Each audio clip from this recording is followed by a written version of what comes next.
Nagaan Kiristoos hunduma keessaniif haa baay'atu. Akkam jirtu kabajamoo jaallatamoo hordoftoota YouTube keenyaa. Har'a seenaa Kiristaanitii Itoophiyaa keessatti namoota guguddaa gahee guddaa taphatan namoota lama wal wajjiniin ilaalla. Hamma xumura qophii keenyaatti wajjiniin tura. Ayyaanni fayyisaa keenya Gooftaa keenya Yesuus Kiristoos hunduma keessaniif haa baay'atu.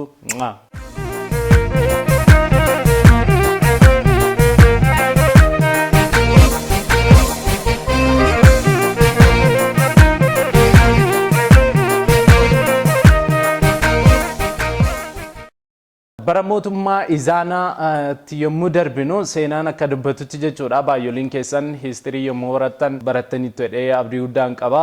Barumsuma noormaalii keessatti illee ni jira jechuudha. Naannoo bara 100 dhaloota Kiristoosiin booda taatee tokkotu ta'e. Taateen kun maali jettanii yoo yaaddanii nama Mirophios jedhamutu dargaggoota lama fudhatee Sooriyaa irraa gara Hindii dhaquudhaaf deema. Namni kuni falaasfaadha. Dargaggoota lama fudhateetu gara Hindii deemuudhaaf karaa daangaa Itoophiyaa darbaa jira. Daangaa Itoophiyaa irraa nutu darbaa jiru. Dargaggoonni inni lamaan qabatee ture Fermentoosii fi Adeesiyoos nama jedhamu turan jechuudha. Eenyutu kan fudhatee ture Mirophios namni jedhamu Fermentoosii fi Adeesiyoos nama jedhamu Sooriyaa irraa fudhatee karaa daangaa Itoophiyaatiin gara biyya Hindii itoo adeemaa jiru. Daangaa Itoophiyaa irraa wayita ga'anii namoonni kun sadan beelaanii dheebotanii deemsa dadhabu. Utuu isaan kanaan jiranii daangaa Itoophiyaa irraa saamtota kan turanii yookaan shiftoota kan jedhaman jechuudha. Jara kana argatu. Sana booddee Mirophiyoosiin yookaan namicha dargaggoota lamaan kana fuudhee gara biyya Hindii adeemaa jiru falaasfaa kana Mirophiyoosiin ajjeesaniitu Adeesiyoosii fi Fermentoosiin immoo butanii gara mootummaa Itoophiyaa yommusii jechuudha. Galma mootummaa isaa Aksuum ture dhaqu. Yommuu sana mootiin Itoophiyaa Aksuum biyya kana bushaa ture mootii Eelaa Amiidaa jedhamu ture. Mootiin kuni namoota kana lamaan argachuu isaatti baay'ee gammade. Sana booddee Adeesiyoosiin daadhii buuftuu godhatee Fermentoosiin immoo barreessaa godhatee muddate. Jarri kun lamaan iyyuu namoota baratanidha. Mootiin Eelaa Amiidaa jedhamu kuni hin du'a. Yeroo inni du'u ijoolleensaa Izaanaa fi Saazaanaanii bulchiinsa biyya kana qabuudhaaf umriin isaanii waan hin geenyeefi haati manaansaa itti darbaniitu biyya kana bushuu jalqabanii. Sana booddee utuu isaan biyya kana geggeessaa jiranii yeroo haati warraan Eelaa Amiidaa kana jechuudha biyya geggeessanii barreessaa abbaa manaa ishee yookaan immoo barreessaa mootii bara sanaa kan ture Fermentoos egaati manuma isaanii jira. Ishee gargaaree akkaataa kamiitiin biyya kana akka isheen geggeessuu qabdu itti himee ture. Biyya Itoophiyaa keessatti egaati jarri kun lamman erga dhufanii booddee maqaa garaa garaatu isaanii kennamee ture. Fermentoosii Abraa jedhameetu waamamuu jalqabe.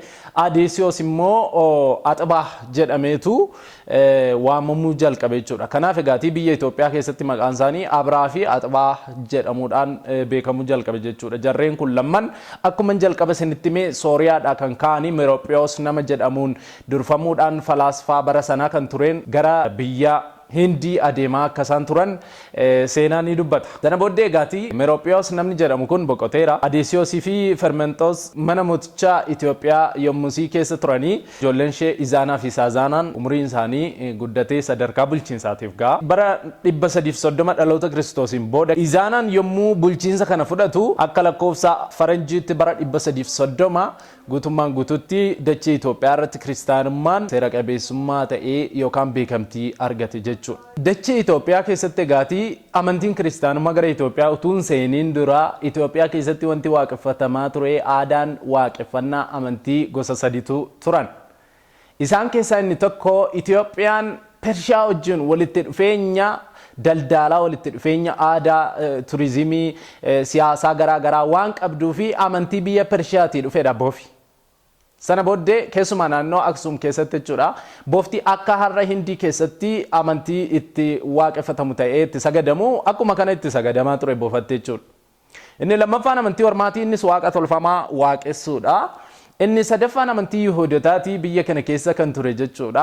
Egaati kiristaanummaa utuu gara biyya kanaan seeniin dura isaan kana sadantu baay'ee beekamaa ture jechuudha.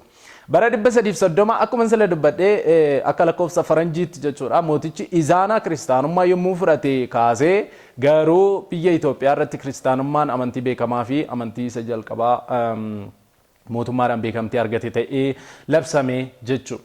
Haa beekamuyyuu malee garuu kiristaanummaan gara Itoophiyaa kan inni seenee sana durayyuu jaarraa jalqabaa keessaa amantii kiristaanitii orjinaalii ishee jalqabaa argatan keessaa ishee tokko akka taate seenaan ni dubbata. Macaafa qulqulluun illee dhugaa nu ba'a.